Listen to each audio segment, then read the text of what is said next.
Wow. It is 50 degrees Celsius outside. The ground is breaking under your feet. The air smells like something burning. The nearest water is 30 kilometers away. And in this burning hot land, a man is going to work. This is Africa, not the Africa you see in travel ads, not the safari hotels, not the pretty photo spots. This is the Africa most cameras never reach. In the most remote corners of this continent, hidden in ancient valleys, scorching deserts, and vast untamed lands, there are people who still live by the laws of nature.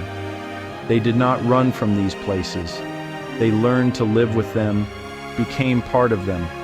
And what you are about to see should not exist. A people who have lived in the hottest place on earth for over 2,000 years, not survived it, chosen it.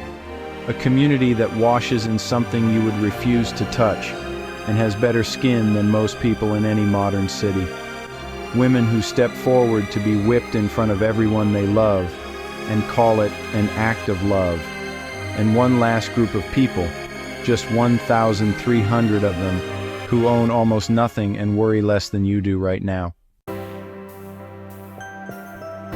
Africa is not a country, it is a world. The continent is large enough to fit the United States, China, India, and most of Europe inside it simultaneously, with room left over. It holds 54 nations and more than 2,000 spoken languages, not dialects. Distinct languages. That means 1 in every 3 languages spoken anywhere on Earth today exists only here. It is also the oldest stage humanity has ever performed on. The earliest fossils of our species were found here in Morocco and in Ethiopia more than 300,000 years ago. Every human alive today on every continent traces their deepest roots back to this soil. Today, Africa is the youngest continent on Earth. The median age is just 19 years old, and it's honestly one of the fastest changing. Cities are growing at speeds that stagger urban planners. New roads push into territory that was, just unreachable a decade ago, but not everywhere, not yet. In remote corners of this vast continent, 8 communities are still living the way their ancestors lived, untouched by the modern world. Their traditions, their knowledge, their way of life, these have been passed down through generations, unchanged. We're about to step into their world. Before the sun fully rises, hundreds of men walk into hell. Not metaphorically, literally. The air burns your lungs before you even breathe it in. You check the thermometer. It reads 50 degrees Celsius.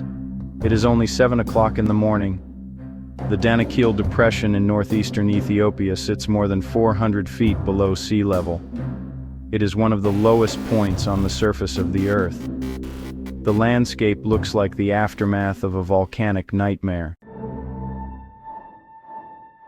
Bright yellow sulfur vents bubble and hiss, and pools of turquoise acid shimmer and ripple in the heat, while the soil cracks open in these geometric patterns, almost like the skin of something ancient and dying.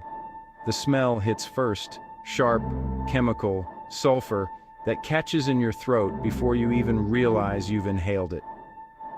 Scientists who study this region describe it as the closest place on Earth to the surface of another planet. The temperature here regularly exceeds 50 degrees Celsius. To put that in simple terms, it is hot enough to cook food directly on the ground. Hot enough that, honestly, your body's cooling system begins to fail within minutes if you have no water. And into this place, every single morning, walk the Afar people.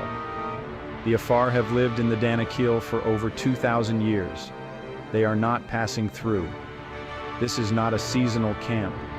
This is their permanent home, carved out of a place that, well, most living things avoid entirely. But the Afar did not come here despite the harshness. They came here because of what the harshness had to offer. salt. Beneath the surface of the Danakil Depression lies one of the largest salt deposits on the planet. The Afar have mined it by hand for centuries, using nothing but wooden tools, flat stones, and, honestly, just the sheer resilience of their bodies. Each morning before the sun reaches its peak and the air becomes genuinely dangerous, hundreds of Afar salt miners descend onto the flats. The work is done in near silence. The only sound is the rhythmic crack of stone tools on white earth and the heavy breath of men who have learned to ration every movement. They chisel white blocks of salt from the ground, load them onto camels and donkeys, and begin the long march to market. A single man might carry the equivalent of 30 kilograms on his back over a journey that takes hours in heat that would send most people to a hospital bed. Water must be brought from sources more than 30 kilometers away. There is no tap, there is no shortcut. Shelters are built from woven grass positioned to catch whatever breath of wind dares to move through this furnace. The Afar do not see themselves as survivors of this landscape. They see themselves as its keepers. This is a people who chose to live in the most hostile environment on earth and built a complete way of life inside it. But the Afar will challenge your definition of hardship. The next people we are about to meet will challenge something else entirely, your definition of clean. Here is a fact. The Mandari people of South Sudan bathe in cattle urine. Put your reaction on hold because in the next 90 seconds it will become one of the most logical things you have heard all day. Of all the things you might expect to find deep in the swamps and grasslands along the White Nile in South Sudan, a community that washes with the urine of cattle is probably not on your list, but when you understand why it becomes impossible to argue with. The Mandari have lived alongside their cattle for thousands of years. And when I say alongside, I do not mean they keep herds nearby. I mean cattle are the center of their entire world. They are currency, they are status, they are the subject of poetry, of songs, of identity itself. A Mandari man's wealth is measured not in coins or land, but in the number and quality of his cattle. The animals are named, they are sung to, they are in every meaningful sense family. And so naturally, nothing from a cow is wasted. The Mandari apply the ash from dried cattle dung directly onto their skin and hair. This is not a strange custom, it is a practical solution. The ash acts as a natural insect repellent and antiseptic, protecting the skin in an environment where mosquitoes carry disease and wounds can become infected with terrifying speed. Fresh cattle urine serves the same function as soap. Its natural antiseptic properties kill bacteria on contact. In a place with no clean running water, no pharmacy, and no hospital nearby, this is not a last resort. It is a solution that has worked for 3,000 years. If you are tempted to judge it, the Mandari have maintained exceptional skin and hair health in conditions where disease would otherwise run unchecked. They did not need a laboratory to figure this out. They needed 3,000 years of paying attention. The lesson here is simple. Do not judge a solution by how it looks.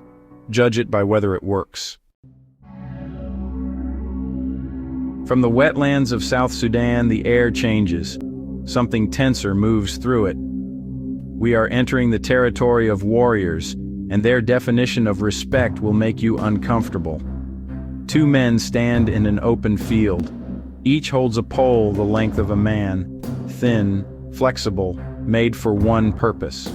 They are about to hit each other hard in front of everyone they have ever known, and the one who bleeds without flinching will leave with more respect than the one who wins. The Suri people of southwestern Ethiopia have built their identity around one idea, the willingness to face pain and not step back. The Suri are famous or infamous, depending on your perspective, for the donga. a ritual combat ceremony that takes place between young men during the dry season. The donga is not a fight in the way most of us would understand the word. There are no weapons designed to kill. There is no intent to permanently harm. But make no mistake, this is real contact, real pain, and real consequences. Participants wield long, flexible poles roughly 2 meters in length. They strike each other across the torso, legs, and back with full force. Judges oversee the match. Crowds gather, not just to watch, but to judge. Because the most important outcome of a donga is not victory, it is how you lose. A Suri man who absorbs a blow that would floor most people, studies himself and continues fighting, earns more respect than the man who lands the final strike. In Suri culture, scars are not something to hide. They are something to be proud of. They are proof, visible, permanent proof that you have faced pain and chosen to stand your ground. Young Suri men compete in the donga to earn the right to marry. A woman watching from the sidelines is not choosing the most violent fighter. She is choosing the most fearless one, the one who, when the world comes at him hard, does not step back. The donga is grueling. It is raw and visceral in a way that is difficult to watch. But it is also, if you allow yourself to see it clearly, a deeply human thing. A culture that has found a way to let men test themselves against each other without permanent consequence. To establish hierarchy, build courage, and prove themselves through a ceremony with clear rules, clear judges, and a clear result. Every culture on Earth has some version of this. The Suri version is simply more honest about what it is. From the world of warriors, we cross into something that seems at first almost dreamlike in its beauty. But like everything on this journey, the surface is only the beginning. There are fewer than 3,000 Karo people alive on Earth. 3,000. And yet, they have created something no art museum in the world can fully capture. To stand in a Karo village along the Omo River in southern Ethiopia is to feel like you have stepped into a living gallery. The Karo have elevated body painting to a level that defies easy comparison. Each morning, men and women apply elaborate patterns to their skin, using chalk, white pigment, red and yellow ochre, charcoal, and iron ore. No two designs are the same. The motifs shift with the season, the occasion, and the individual's mood. Some patterns mimic the spotted coat of guinea fowl. Others follow the shape of cracked, dry earth. Some are entirely abstract, rhythmic, intricate, and precise. But this is not decoration for decoration's sake. Every mark has meaning. Each design tells you who this person is, what they have done, and where they stand in the community. Karo women wear heavy brass coils around their necks and wrists. Men wear elaborate headdresses crafted from clay, ostrich feathers, and woven fiber. Each element is a message about the wearer's age, their status, their relationship to the people around them.